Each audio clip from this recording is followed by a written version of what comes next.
Ophelia, say hello. Is Ophelia saying hello? Oh, look at that mug. The Farmingdale stop of the Long Island Railroad was immortalized in 1899 by cyclist Charles Mile-a-Minute Murphy. Note that nickname, Mile-a-Minute. Murphy, on his bike, paced himself behind an LIRR train out of Farmingdale going 60 miles an hour. And he did this for the purpose of trying to break the 1 minute mark for cycling a mile. So there was Murphy chugging along behind the train with all the hot cinders and everything flying in his face. And when the 60 mile an hour train came to a stop, as per the plan, perhaps it was done a bit abruptly, Murphy, who was still speeding along, ended up crashing into the rear of the train. So that was a bit unfortunate. That was the downside. The upside is Murphy was timed for that 1 mile stretch at 57 4/5 seconds. Well ahead of his goal of a mile a minute. So there you have it. A bit of an inexact measurement, especially if he had to change at Jamaica.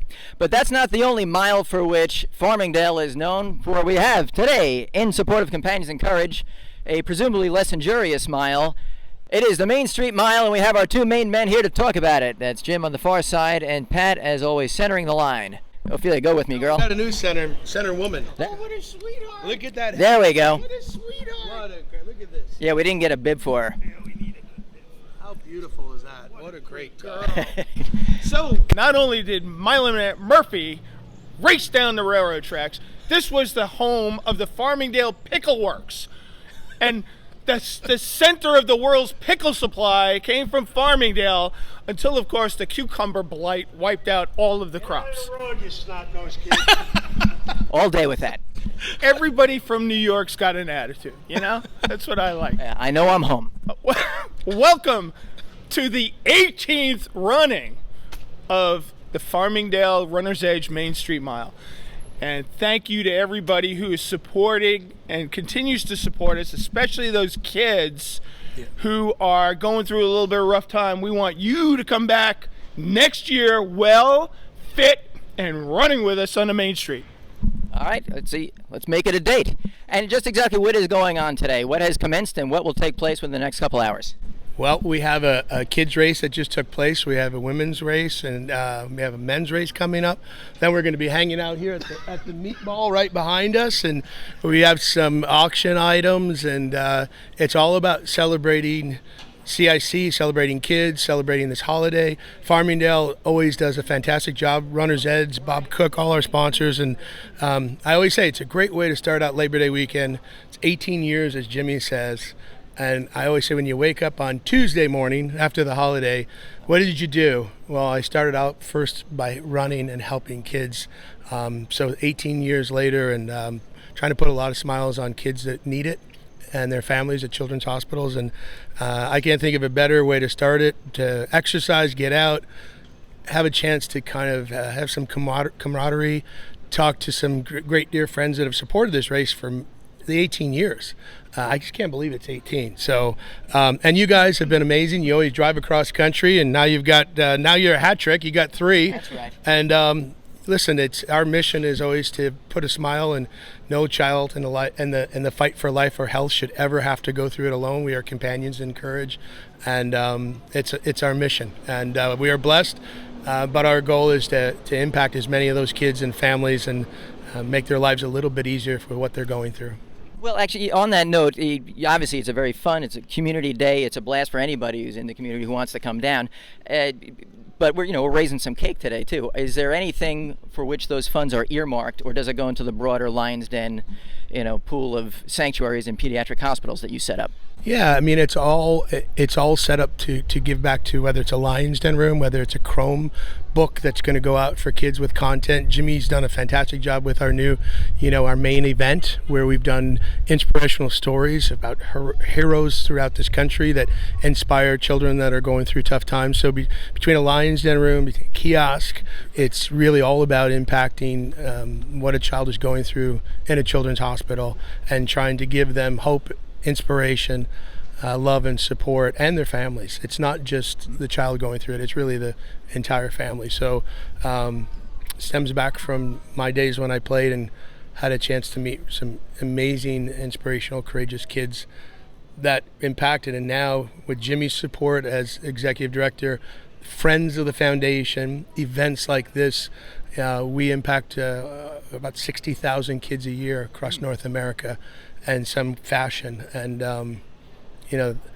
my motivation was I've been in front of a doctor 3 different times, and the doctor said there's no medical explanation why this child has survived today and living. And I thought, well, if we can create hope in a special room that they can, play an Xbox, go into a space that feels kind of futuristic. The walls, the tiles change colors. They don't feel like they're in a children's hospitals. They have PCs. They have video conferencing. They can talk to their heroes, their teachers, their friends, and just have a place to escape to.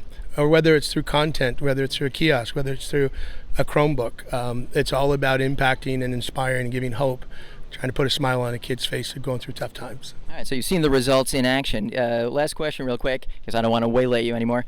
Is any particular teaser toward goals or events the rest of this year, perhaps into next?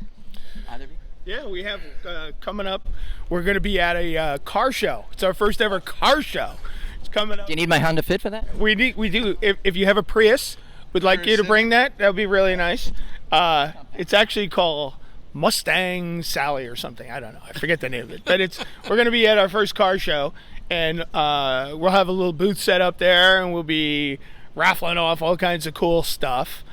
And then we have our main event, which is the CIC Golf Classic. This year, it's going to be held at the end of September, and we're going to be honoring so many of our friends who've left us this year, especially Clark Gillies. Clark Gillies was guy from Moose Jaw, Saskatchewan, who came to Long Island, made it his home, and did nothing but support children's charities. So he'll be the primary focus, but also remembering the great Rod Gilbert and Jean Poffin and Mike Bossy and Guy Lafleur. And we lost too many people this year. And so it's going to be an event where we gather to raise money, obviously, to buy more Chromebooks, build more Lions Dens, but also to remember those who have had an impact, who came from all over the world to our little corner of it to help kids in need. And so we're very blessed to be able to do that. Well, like you said, they certainly had an impact and will continue to have an impact. There's a great legacy for all of the aforementioned. So that sounds great, gentlemen. So a little past, present, and future here in Farmingdale and beyond. So thank you for being with us. So let's hope that the meatball blight doesn't strike before we get into the meatball place. We better get on that then. All right, so that's thanks to Matt and Heather and Ophelia for making the trip from California. We love you guys. Thank you for your support. Thank you so much. It's a layup for us, believe me. So, folks, we'll encourage everybody, if you're not in the race, and if you are, then you're late. But 11 a.m., that meatball place, as the gents talked about, there's raffles. I hear the buffet's really good this year. I think they might serve meatballs. Although it is, he says they might serve meatballs, it is a homonym, M-E-E-T, that meatball place. So, come down to that meatball place. Meet Jim, meet Pat, meet Ophelia. Meet you there. Thank you, gentlemen. Meet you there. Cheers. Thank you so much. Chin chin. I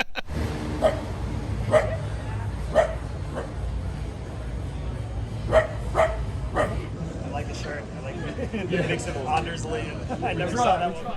Okay, we're still here, and we're with Denis Gorman of NHL.com. And what are some of the other periodicals for whom you've written in the past? Newsday here on Long Island, the Associated Press, the Hockey News, Toronto Star. I will write for anyone who will pay me. I delivered Newsday, by the way, so we have that shared experience. So, and have you been plugged into and aware and on the pulse of some of the alumni activities from the myriad New York teams? Yeah. I started covering the league on a regular basis around 2009, and the three local teams here in that also starting around 2009. So you heard it all the time, whether it was the Devils, the Islanders, the Rangers.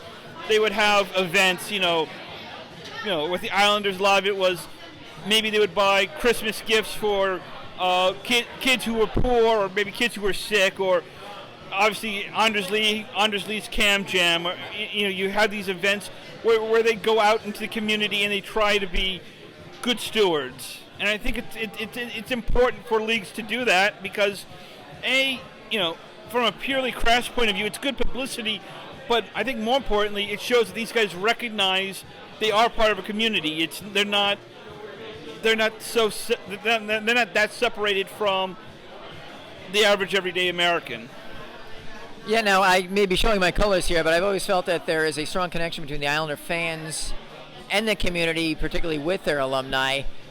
You can correct me if I'm wrong or have a different perspective, but do you see a definition between that relationship, the Isles and their alumni within the community, with those of, say, the Rangers and Devils? And I don't mean that in a disparaging sense, but is there a difference? Yeah, I mean, like with the Rangers, a lot of times their alumni will show up at a game. I know they do have an alumni organization. I don't know exactly how much they do in terms of how many times you will have, a Rod Gilbert or a Vic Hadfield do something. But with the Islanders, they've often publicized that, Clark Gillies is going to be at Barnes & Noble signing autographs, or Pat LaFontaine, might be at this, So the Islanders do try very hard, I think, to have their alumni out and about, and they try to publicize it a lot. Yeah, I've always kind of felt there was a little bit of a Brooklyn Dodger type of community aspect to the organization. Very much so. I'm not crazy, right? No. Because it's a lot like the Dodgers. It's a relatively small fan base, but it's a passionate fan base. So there's that kind of, I think, marriage between organization and fans. It's just a little bit niche, yeah. So anyway, speaking of the NHL alumni, in fact, you kind of segued nicely into this, mentioning Rod Gilbert. That community has lost some very prominent members who've had great outreach with the Isles, the Rangers, etc. Is there any image or anecdote or snapshot that sticks in your mind that you'll take with you forever for such alumni, NHL alumni, as a Clark Gillies or a Gilbert or Bossy and Jean Potvin also? These guys were very supportive of Companions in Courage, by the way. So does anything stick out to you about them off the ice within the community? Sure. A few months ago, I want to say it was back at the end of April, the Rangers and Islanders had an alumni game at North. And essentially it was they play this game to raise money for North. There was a meet and greet where Ranger fans, Islander fans could go up and they could meet a Clark Gillies, or they could meet a Brendan Dubinsky, and you just saw this really, these two communities really coming together and enjoying each other and enjoying kind of this camaraderie. And I thought maybe the most touching moment was behind the Islander bench.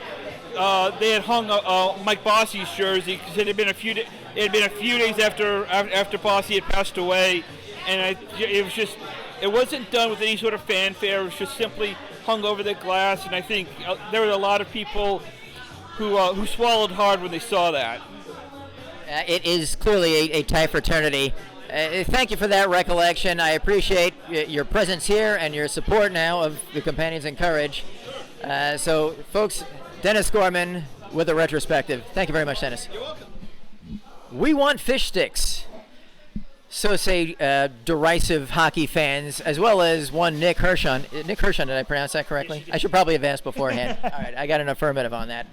So Nick wrote the book, literally, about the rebranding of the New York Islanders in the mid-'90s. And he's here with us today. And thank you, by the way. You donated the book, signed copy, for the raffle at the Main Street Mile for Companions in Courage. Much appreciation for that. Now, first of all, this is an operation spearheaded by Pat LaFontaine. I feel like this is a setup. How did you hear about the operation, and was there anything in particular that piqued your interest about it?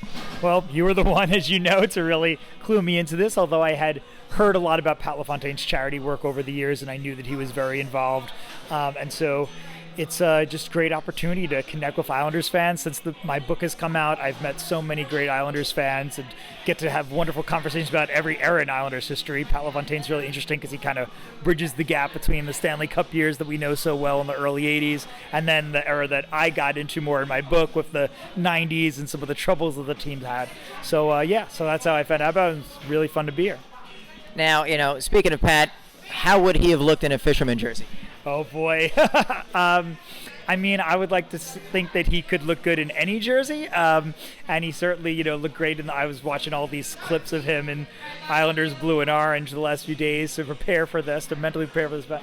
But yeah, I think that if the Islanders had more talent like Pat LaFontaine when they were wearing the Fisherman jersey in the mid-'90s, then it probably would have been a lot more popular design. I think that part of the problem that they actually had was that they didn't have a great brand ambassador, and they had some guys, Ziggy Palffy, and there were other popular players, but I think that having a Hockey Hall of Famer at the level of Pat LaFontaine would have definitely brought about more of a positive reception for the rebrand. That was spectacularly diplomatic, because I thought I was stirring up controversy by asking that and dividing the fan base. So, but the rumor has leaked, or perhaps it's been made official at this point, that the tertiary jersey this year will be Fisherman-based. How excited are you personally, given your association? It's not his fault, the association based on the book, with the likes of Barzal and Sorokin, with their name on the back of this this brand that you've helped perpetuate. Right. Well, I mean, memorialized, I'll say. If that is something that they are going to be doing, for years, there's been leaks about the Islanders are going to bring back the Fisherman logo, and there's actually been people superimposing it on Matt Barzal and all these other top current Islanders, so I've seen that on Twitter for years now. And I don't know how much of a role my book played in it, but I definitely think that it'll be fun to bring that to another generation of Islanders fans, because I think that for too long the Islanders have kind of maybe disowned that logo and said we don't want it anywhere seen, we don't want to sell stuff with it. As I was writing the book, I saw in 2014 they started selling Fisherman hoodies again at Nassau Coliseum, and that was the first step. And then you started to see the hats and the shirts and now the jerseys and everything. And I think that, it connects with a younger generation of fans who grew up in the 80s and the 90s. And although the team may not have been very good back then, I still think that they feel this is what I remember from my first games with my family and going with my dad. And these players, there were still some good players and great moments and overtime wins and all of that. And and actually in the second season, 96-97, they made a little bit of a playoff push that people kind of forget about. So, if that is to happen, I think it'll be great to see that back on the ice. Right. I mean, it is, like it or not, it is part of their history. And also, listen, those ironic Brooklynites, they started making it popular too. Look no further than eBay to use as a barometer for the popularity of the logo, in a cheeky fashion or not. That is the case. So what year did your book come out? My book came out in December of 2018. 2018, okay, so 4 years ago. Have you noticed some level of derision recede, increase, decrease during that time? I think it's still just as controversial, essentially, as it was. I mean, I think maybe just as the younger generation becomes more vocal, and certainly on social media, they're going to be the more dominant force than people who might be, older and not on Twitter. But I still think there is a lot of vitriol for that logo. A lot of people associate it with some pretty lean times and bad memories, and the "We Want Fish Sticks" chant itself. Every now and then I would even get asked, like, "Are you a Rangers fan? Is that why you wrote this book? Because you want us to all relive these terrible memories?" Like, no. I'm a big Islanders fan, but I think that there's still some of that backlash. And again, if the Fisherman logo is to come back, I think that hopefully fans will start having a more positive impression of it, while the team is now in a much better place than it was back in the mid-'90s. They're now in a arena that does not leak and doesn't have dark corridors, and you have a much stronger fan base, and I think a lot more excitement. You have a good ownership and a Hall of Fame GM and a lot of pieces that were not in place when they first did this in 1995. So hopefully that'll lead to some of those hard feelings washing away. Yeah, I suppose they could have rebranded, involving certain aspects of the organization, like drainage leaks and asbestos removal and things like that, and maybe that didn't test as well. So have you, I don't know what level of respect you have for Billy Joel, but is it elevated based on his indirect association with this whole thing? He himself may not even know, I don't know. I was just going to say, I bet Billy Joel has no idea that this is even like a thing, but for those people who, haven't read the book, essentially the Islanders were inspired to create the Fisherman logo by a Billy Joel song, Down Easter Alexa, that came out in the late 80s and mentioned there ain't no island left for Islanders like me, and it's all about the dying ways of the East End Baymen. And that was that kind of look in the music video of these bearded, older men fishing on Long Island was the inspiration for the Fisherman logo. I always liked Billy Joel music growing up. I mean, if you grow up in Queens or Long Island, he's everywhere, and I feel like you can't walk into a diner or a supermarket or any place without hearing one of his songs. Although Down Easter Alexa was not a song that I was familiar with until I started doing research for this book. I obviously had heard Piano Man and Still Rock and Roll and all those sorts of ones.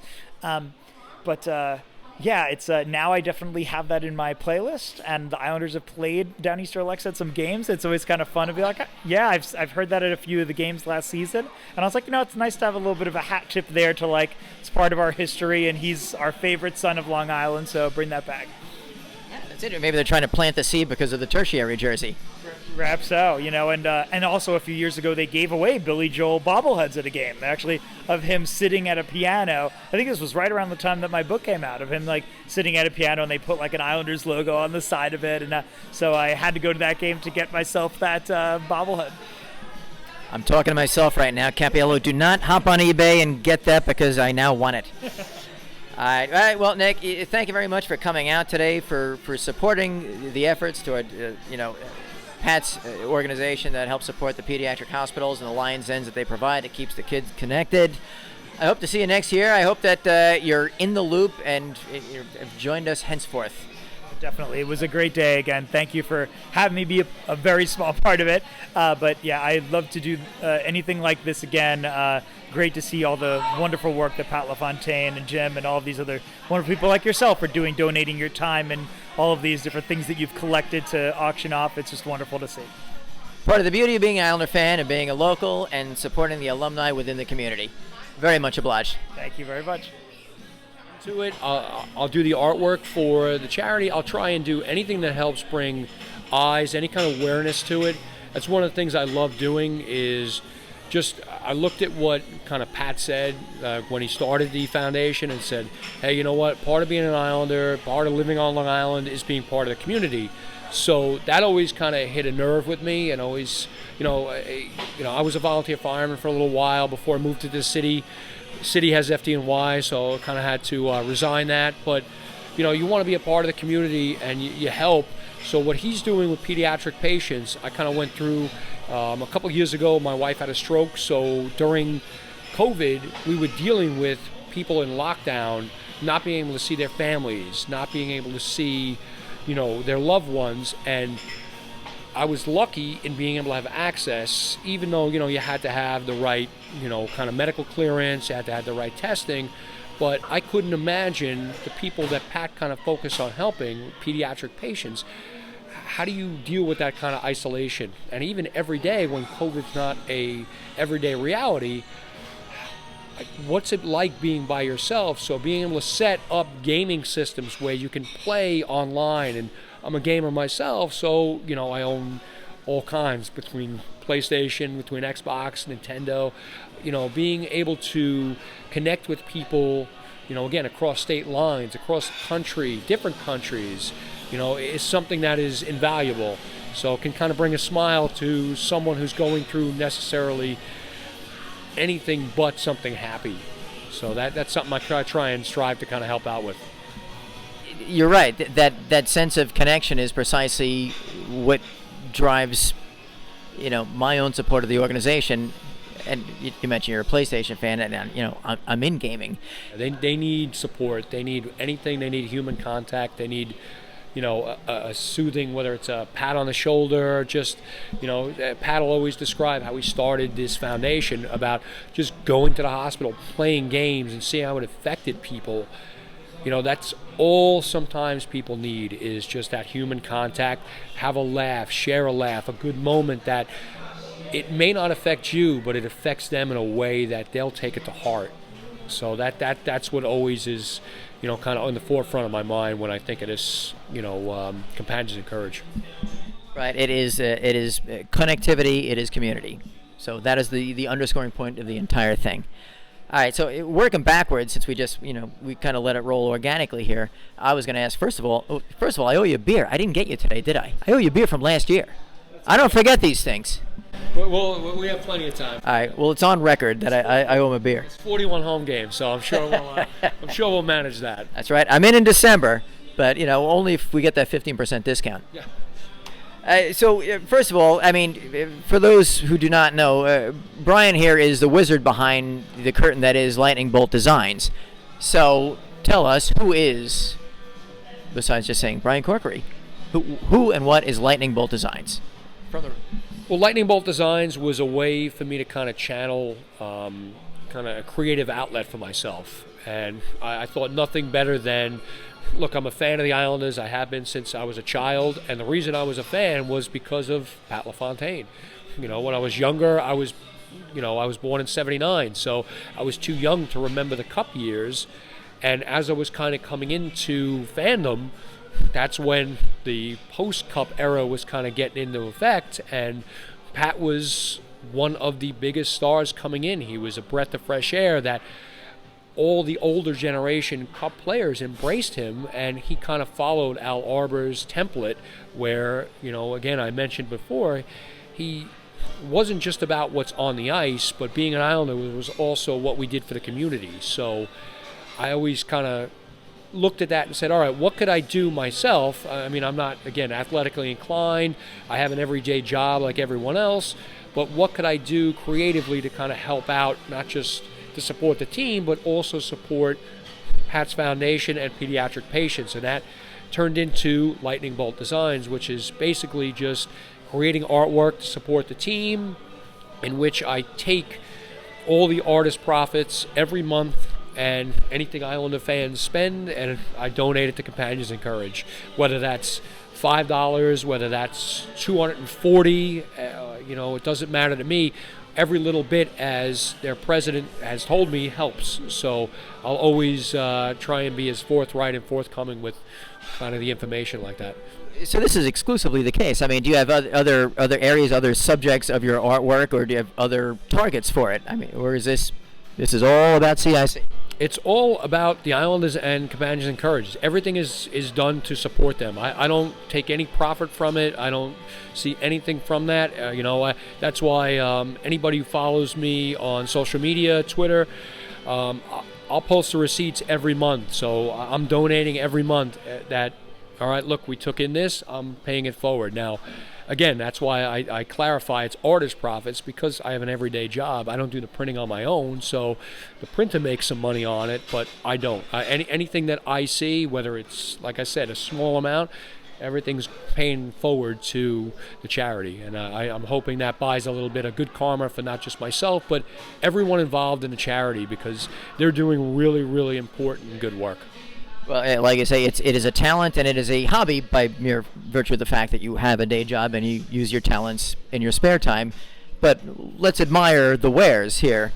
You're sporting a Lightning Bolt Design original right there. Right? Yeah. Tell us about that. This was kind of we looked at our current captain, who is just an admirable guy. Can Jam for Cancer. He does supports a lot of people in the community, but former captain of Notre Dame. So when he came to us, it kind of made sense to think of Notre Dame Fighting Irish. We have now a fighting captain. So I basically kind of just merged the two and, kind of composited, my, template of Anders Lee with that Fighting Irish and incorporated in the Islanders kind of NY, which is iconic. And, I was happy to say when he did see it, he was, happy. He thought that was great. He thought it was really, really cool. So, again, anything to bring eyeballs to the team, anything that they're kind of promoting, whether it's in-house charity, team-sponsored charities, that's the idea behind it. Actually, I would love to know, have you had good fortune with getting, the subject of your artwork, under their eyeballs themselves and had nothing but good reactions, I'm trusting? Yeah, I mean, like Anders Lee, I've done design, like this specific, I've showed him at one of the meet and greets. Also, I did kind of a Ramones-inspired fourth line with Matt Martin, Casey Zizekas, and Cal Clutterbuck. And they all thought it was really unique. They all thought it took a minute for them to kind of grasp and tell the difference, and they were like, "Oh wow, that's kind of cool." It's motivation. It's kind of like like the kind of punk rock vibe where they're out there to make some noise, to bring some energy, which is kind of what punk rock was. So that's what kind of gave me the idea. So I try and look outside of hockey and kind of bring in ideas from outside and incorporate it in to get fans excited about not just the team but individual players. That's right. You're a savvy pop culture guy. I'm picturing, I'm not even sure if I've seen this, but I'm picturing one of two things: either the image of the Ramones up against the brick wall, or maybe the circular logo. Circular logo. Well, actually, as long as we're at it, tell me about the brother just hooked me up with this, which I love. Wax on, wax off, right? So this design, like every year I do kind of a playoff design.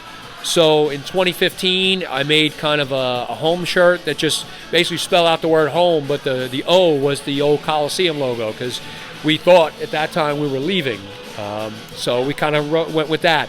We did a playoff shirt in 2014 that just read out Destiny with the NY as our old NY interlocking logo, which was kind of well received. This past season, we did a kind of playoff design inspired by Ralph Macchio, who is one of our celebrity big fans, promotes it not just in his personal life, but also throughout his, cinematic life. You watch a show like Cobra Kai, which is very, very, well received. In season 1, he even talks about going to try and catch the Islanders, which is excellent. So, people identify a celebrity like that, a fan, and they want to kind of support that. He gets everybody going. And one of the unique things about this is, when I showed this to Ralph, he was just blown away. One, by the phrase, the wax on, playoffs, kind of a play on words. But now the fact that the last year of the Coliseum, including into UBS, they now use that design as kind of a meter when he's there. So to get people kind of pumped up, and this is something when the last time he was on Jimmy Fallon in January, they actually talked about when Jimmy and Ralph were at one of the playoff games last year in 2021, Jimmy noticed that he was the meter. He's like, "You're the guy." And it was kind of unique for me to say, look, you inspired fans, so in turn we try and create something that will help promote that, inspire people to, one, support the team, and again, support anything outside that, which is usually the charity. By the way, you are rubbing elbows, man. I'm not even going to ask how you... Trust me, they couldn't probably pick me out of a lineup, but I like to make sure that, look, whether it's just me handing it to them, saying thank you for what you do, again, I can't tell you how many times I've met my favorite player, Pat LaFontaine. If I walk by him, he probably wouldn't know who I am, but, a couple sentences in, and he kind of figure out, you're the guy who sends us that. Okay, yeah, I mean... quick aside, somewhat related, when Heather and I were moving from one place to another in West Hollywood, so 3,000 miles away, we were working, we were going from Sierra Bonita to our place on Havenhurst, and we were driving around. I think we were apartment hunting, and I saw somebody with the spare tire Islander logo. So I just kind of, I don't know if the person's around, so I just went, and I looked to my left, and I saw a guy carrying a couch into his apartment who just goes, just waved excitedly at me. It is universal. Fandom, little things like that. That's actually, it's funny that sparked. My buddy actually said you should do a shirt like that. So we actually did that with the last year of the Coliseum, because that's one of the things everybody remembers. Leaving the Coliseum, win, lose, or draw, you're doing that 5 hunks, and it brings a smile to your face, and again, it's community to me, because you went there, it's Long Island, and that's what I love. Oh, that's why that moment is burned in my head. This is over 20 years ago, and it's that moment of community 3,000 miles away. It is our own little Morse code, isn't it? Yes, without a doubt. So now, obviously, we've both spoken. You, like myself, are a big fan of Pat's from the hockey side. How did you learn about his post-playing career exploits, and what he was up to and what he was supporting? So I did a little research. I graduated high school in '97, so kind of a young guy still, theoretically. But, I was kind of figuring out what to do. I was going to college, kind of, I wanted to be a teacher. It didn't pan out. I ended up going into something else. But, I looked at what other people were kind of getting involved with. And I said, you know what? I was going to school for graphic design. And I said, you know what? Let me see what I could kind of use that for. Like, what would be the end goal to that? Would I go to video games? Would I go to work for something like Disney or something like that where you do animation? But it never really panned out. So I always said, all right, you know what? Let me keep my professional career growing and just kind of keep tabs. So I would always kind of follow what Pat did afterwards, whether it was the retirement, whether it was not getting inducted in the Hall of Fame in 2003, whether it was, getting inducted in the U.S. Hockey Hall of Fame, or becoming part of the NHL and being a very big part of the Declaration of Principles, which a lot of fans tend to overlook how integral he was in trying to make hockey open and accessible for not just one person, but everybody, and make sure, especially this day and age, it's worth a look to treat people just as equals, no matter who it are. We're all fans, and there's no wrong, no right, and whether or not it's always comes up. Like I had a conversation with one of our friends that we talk about the old, God forbid, fisherman logo, and people hate it. Me personally, I'm not necessarily a fan of it, but people who are, they're still fans of the team. So why would you want to take that from them? You want as many eyeballs on the team, as many people that are going to support the team and what the team supports as possible. So, I kind of looked at that, and I'd always followed Pat as he grew through.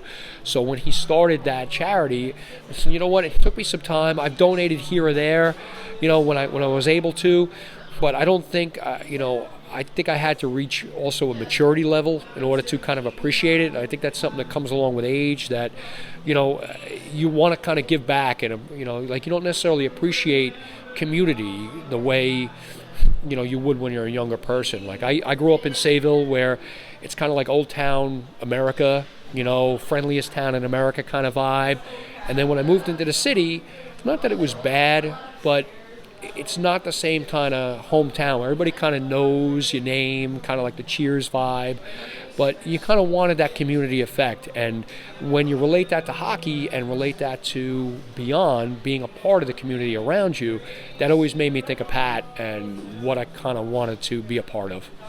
That word keeps coming back to me. That is what I love about this particular event and the organization in general. It is 100% community-based. I mean, this in a literal sense, it is the community, but it's also, I always say there's a birds of a feather effect to this whole thing. The right people are here for the right reason. And on the subject of the Declaration of Principles, I give him all kinds of marks for being ahead of his time. I fall under the majority category of every column in the world. But I'm so disgusted by, by the culture that is exclusive. And Pat made a point, prompted by what? I don't even know, to say the buzz term now is hockey's for everyone. Yes. Right? This is about inclusivity. This is about, everyone can have a love for the same thing. And it doesn't matter your walk of life, your background, how you were raised. We're all here to support the same cause. And, that's something unique and universal that I think a lot of times nowadays kind of gets put to the side. People don't consider that. Like, look, we all might have different opinions, but the reality is we're all human beings. We can all come together collectively if we kind of check our egos at the door.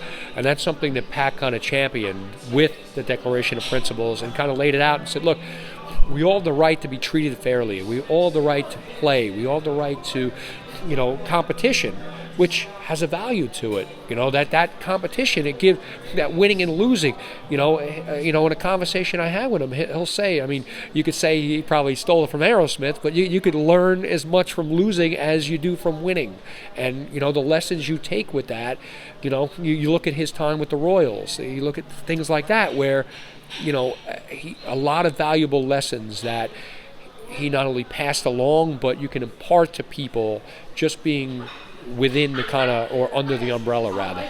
and that's one of the reasons I actually liked him. He was shorter in stature, but played with, a gigantic heart. Wasn't afraid to go to the dirty areas, take a hit to make a play.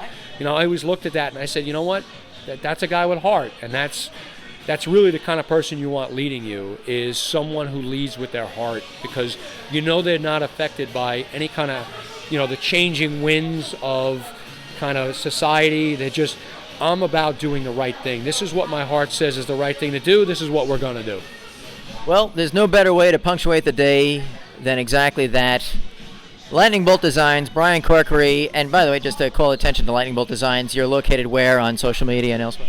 Primarily just Twitter. It's at Bolt Designs, and we just kind of, put everything out there. Our storefront is all linked through that, and like I said, everything we do, every artist profit that I receive ends up going to Companions in Courage, and the receipts are right there, and anything I can do to kind of pay it forward, do kind of work with them, I will do my utmost too. So I so love the idea of this is what I bring to the table, and this is the good that I can do with it. Much appreciation for you coming out today and seeing you every year, and for the continued support. I say that like I'm part of the organization, which I'm not. I'm just some schmuck with a microphone. No, you're a good guy you're a good guy doing what your heart tells you to do, and that's what this foundation is all about, at least from my perspective. Is it's good people working to the same goal to help support not just the community, but pediatric patients, people in need. So that's not something to brush off. So pat yourself on the back for that. And like I said, people forget this. These times. I hate seeming cynical, but that is something that should be championed. So you should be proud of that. I appreciate that, and we all bring to the table what we can, and it's all about connecting people. Very much obliged, Brian. Cheers to that. Here we go, lead girl.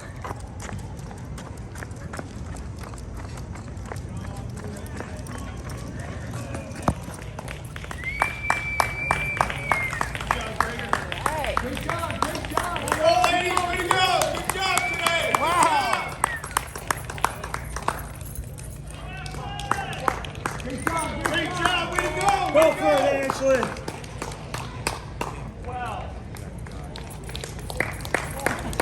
Good job, guys. Way to go, ladies. Way to go. Good job.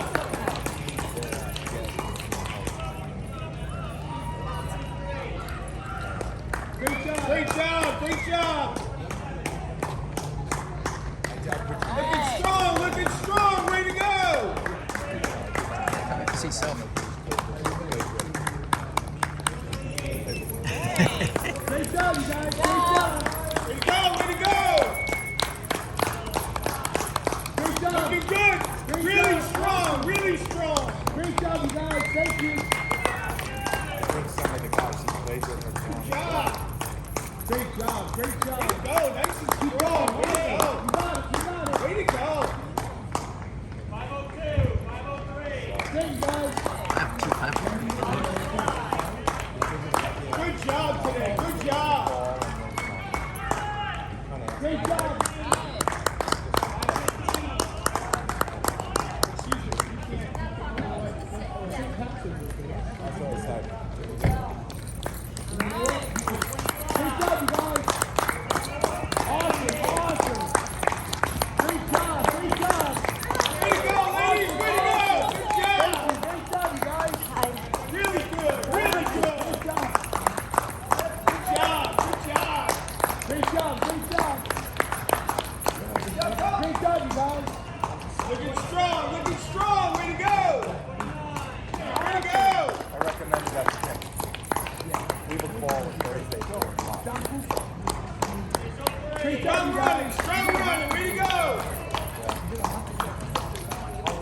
Have you seen So-So? Great job, you guys. Great job. Great job, you guys.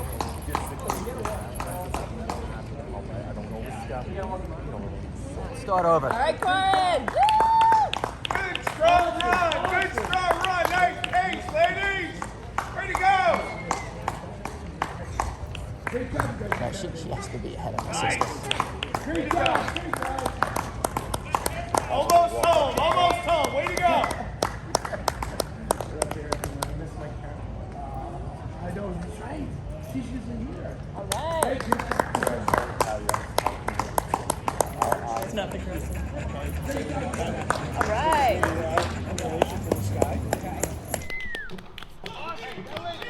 Keep going, buddy.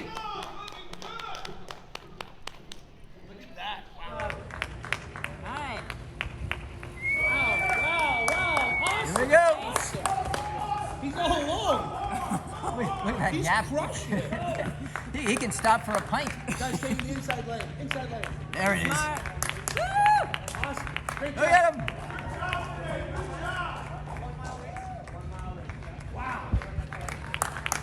Here we go, finishing strong.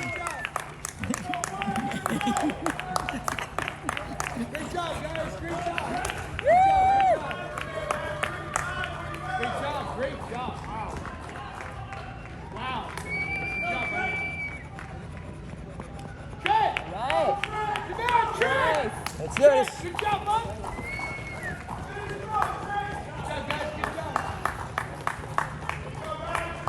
Great job, guys. Right. Well, Ophelia and I will have to, after things thin out, we'll jog to like a 12-minute or whatever from it. Great job. Right. Good job, guys. Great job, you guys. Great Awesome job. job. Right, kiddo. Great job, guys. Great job. Good girl. Serious faces. All right. Nice job, guys. Good job.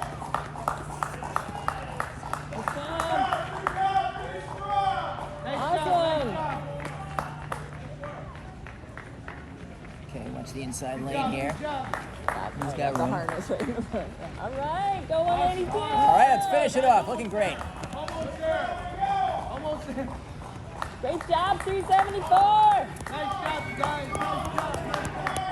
Almost there. Almost. Good job.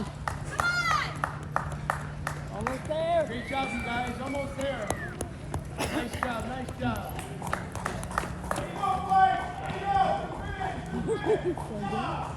Nice All job. right. Great job, you guys. Almost. All Almost. right, go 376.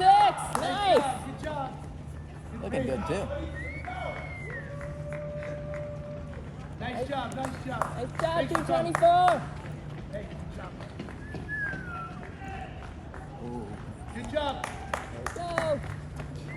Almost there. Almost there. Okay, tight reach there. Almost. Very good. Finish it strong. Almost there. Great job, guys. Thanks. Thanks, man. Hey, Right. great job. Good job. There we go. Hey, face. Oh, look at this team. Look at this team. Good job.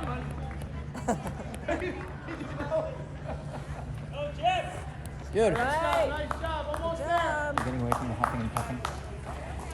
Oh, no, so I didn't. Good job, All Ophelia. right. Yeah. Keep going, guys. Good job. Nice job. There Nice we go. job. Oh, look at this. Hey, look at this team. All right. Look at this little guy go.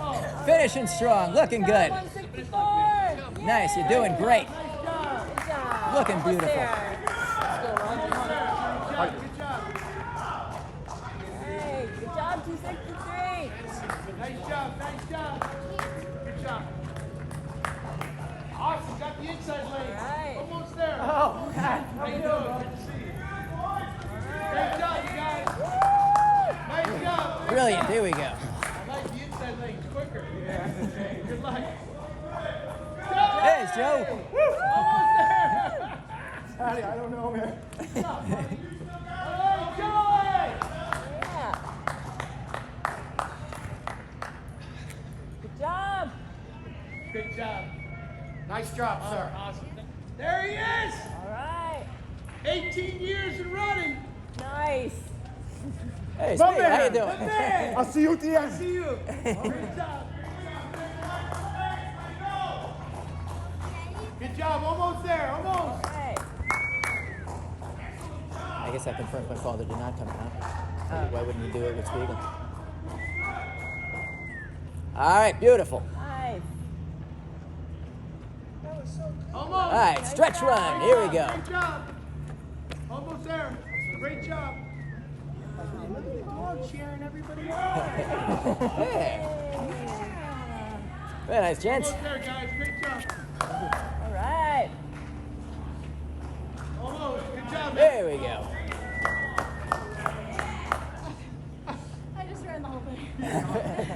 Great job, guys. Almost Right. there. Almost there. It's inside. There we go. Nice job. Almost there. Great job. Great job.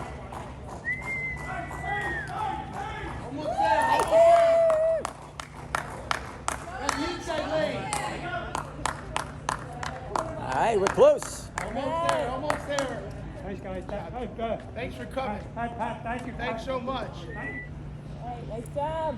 Nice All job. right, let's do this. Thank you.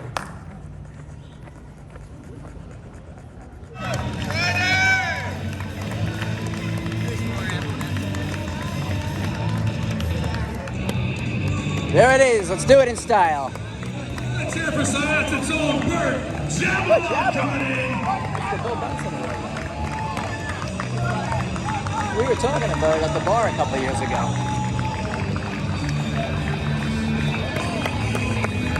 Hi, there it is, all you. There it is. Let's hear for David Kaplan from Glencoe. All right, guys. Hey, there it is. Nice. Pickus. Beautiful finish, guys. Let's give it up for Robert Pickus from Plainview as well.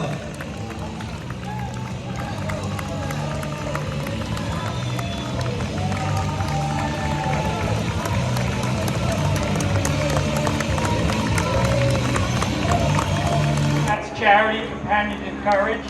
So you guys all help with that. You know, they build rooms in kids' hospitals for sick kids. It's a tremendous thing, and I love doing it. I'll do it as long as I can keep living. And but thank you all for coming down. I hope you enjoyed it. And thanks again. Go get some food at the meatball place.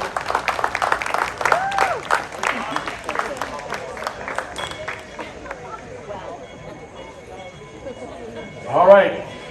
You guys ready to go? Yeah. All right. Wait. You ready to go? Yeah. All right. Here we go. Get this now. Males, 90 and up. 90 and up. That's what I said. In first place from Syosset, New York, Bert Jablon.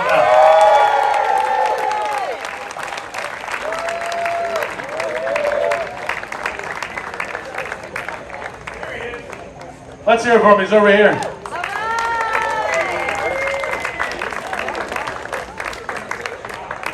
Okay, what?